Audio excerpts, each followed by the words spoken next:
Great. So this kit that we've put together is for collecting information and communications in the field in harsh, austere, disaster, conflict conditions. All of this stuff that you see here is stuff that would normally be in the bag. Just a real quick idea of what some of the stuff is. There's kits for working with people on the ground that you would hand to partners or assistants to go gather information, mapping stuff, do interviews, take pictures of things. There's optics that help you take imagery of unsafe areas from a distance, standoff or at night. There's water filtration and sanitation so that you can collect water from lots of different sources or untrusted bottled water and take care of yourself. There is power generation, a built-in solar panel that hooks in. You can power stuff while you're walking around. You'll be walking around a lot, and so this is great to keep things powered. There's also hand crank, adapters for car outlets and generators and different outlets, things like that. Lots of things to deal with the power issue because power is critical. The bottle of water here has a UV treatment cap on it to sanitize water, kind of a normal basis. This is a data sharing kit. There's a lot of devices and things in here for sneaker netting data between laptops and between cell phones and replicating data. All sorts of creative solutions in here for dealing with data management. Snivel gear, kind of escape and search and rescue gear. Pretty standard stuff here, but a lot of things that you need. Mapping stuff, a Faraday, an RF shield bag so that you can stuff cell phones in it when you need to go dark if the infrastructure is controlled by an unfriendly government. I'm going to pull this cable out here real quick. So the design of the pack, though, is that you always wear it, you never take it off. When you get in and out of vehicles, it's always on you. In your crowded markets, it's always on you. It's accessible like this.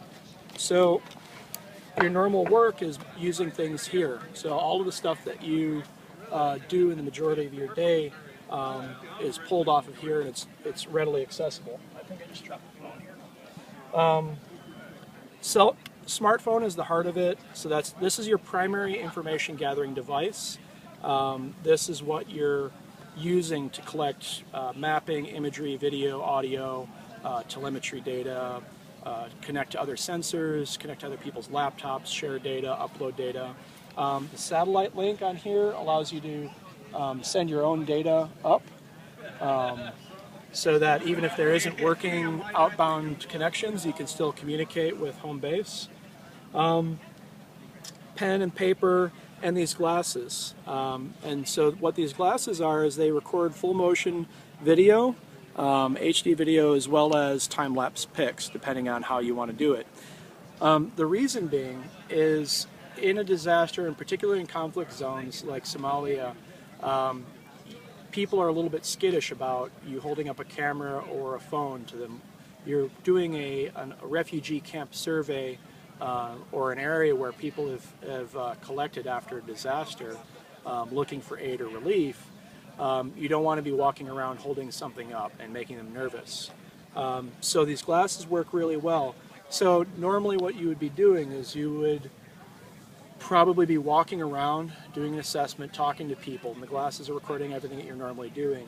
When you go to have an in-depth conversation with somebody, you would take the glasses off and hang them here so that they're still recording the audio and video, but you're now making eye contact, which is really important when you're talking to people. Then you put them back on and continue about what you're doing. When you're talking to them, you've hung the glasses here. You take out your notepad because people are a little bit more comfortable with this. You ask them permission first. So, do you mind if I take notes while we're having this conversation? And this pen has a built-in scanner, so it's recording everything you're writing. But you tap here, it also starts recording all the audio. So it's a little microphone type pen. that's recording the audio. So you can be doing an interview, asking questions, and you're recording everything and you're taking notes. And then you can upload it to your laptop and you have all the data afterwards.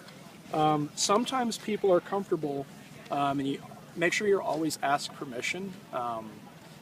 These things are passive and you don't need to know, and you don't need to make them nervous by asking, depending on the environment and the theater of operations. U.S. rules and blah, blah, blah, whatever.